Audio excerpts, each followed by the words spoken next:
In the Lectio 365 this week, they've been looking at the story of Elijah.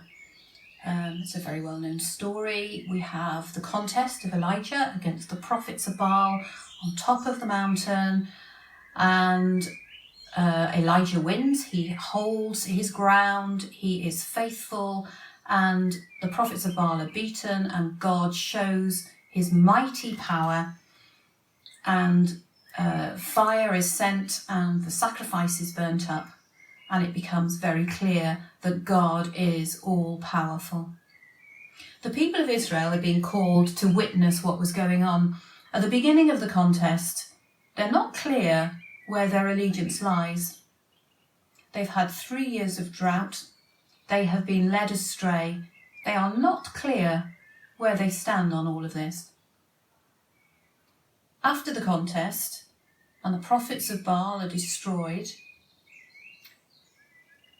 Elijah tells Ahab to get ready because the rain is coming. After 3 years of drought, Elijah has this amazing faith, and he goes up to the mountaintop and he prays and he prays and he prays, and he sends his servant 7 times to look out and see if he can see any clouds. And eventually there's a tiny cloud, and at that point Ahab is told to get back to Jezreel so he can get back before the rains come.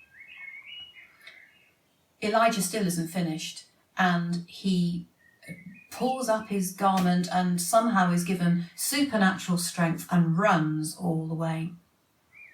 This man doesn't just achieve one incredible faith marathon, but 3, one after another without a gap. Remarkable in itself. There was so much in this story that resonated with me this time. The Israelites had survived 3 years of drought. They had been led astray. They had nevertheless gathered to see what was going to happen. They are uncertain where their allegiance lies. They have been relying on other things apart from God. They had turned to other gods. They hadn't trusted that God was who he said he was. And that's one of the things that Elijah reminds them of. He restores to them the knowledge that they have deep down of who God is, that he is all-powerful God. And that restores their faith. It makes the promises come alive again. It also restores their hope and purpose, because it shows them that God is in control, and hope because the rains are coming. What it also restores to them is community. When you're a survivor, you inevitably hang on in there yourself. It's part of being a survivor. It's kind of looking out for yourself in order to survive, and drought seriously tests this. You, your family, you're looking after them. Elijah, on the other hand, has held a line of faith all the way through. This man is doing what God is asking him. He achieves this amazing contest. He then goes to the mountaintop. That's probably not just a walk in the park. And he prays hard. This is hard prayer, hanging on to God in faith. And then this marathon sprint to town. It's perhaps not surprising that at that moment we find that he is utterly exhausted, and one death threat, after all he's achieved, is enough to make him go into hiding, and the man is on the run. And he goes to sleep under a bush. He runs and runs and eventually stops, and he lies under a bush and he tells God he'd rather be dead.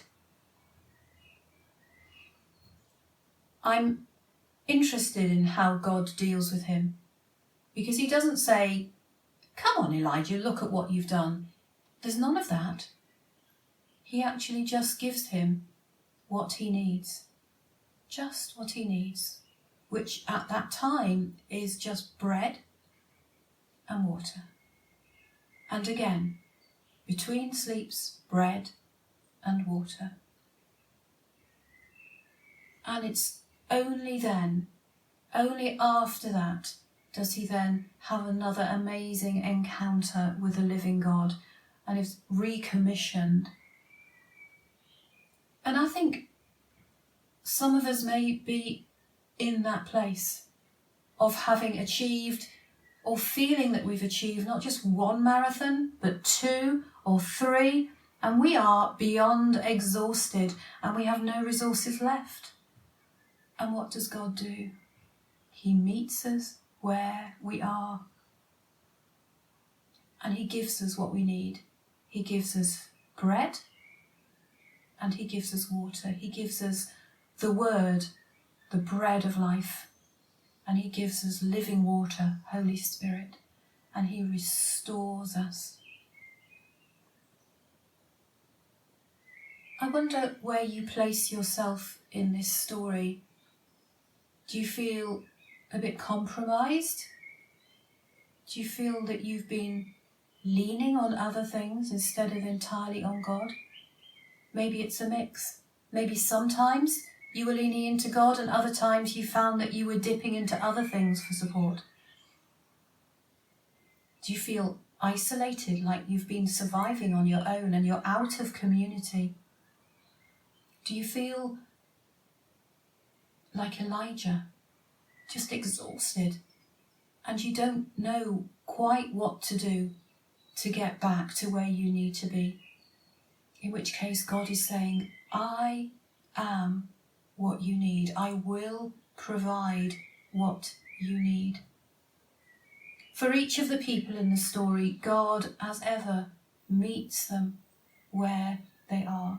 Just as he is saying today, I will meet you where you are.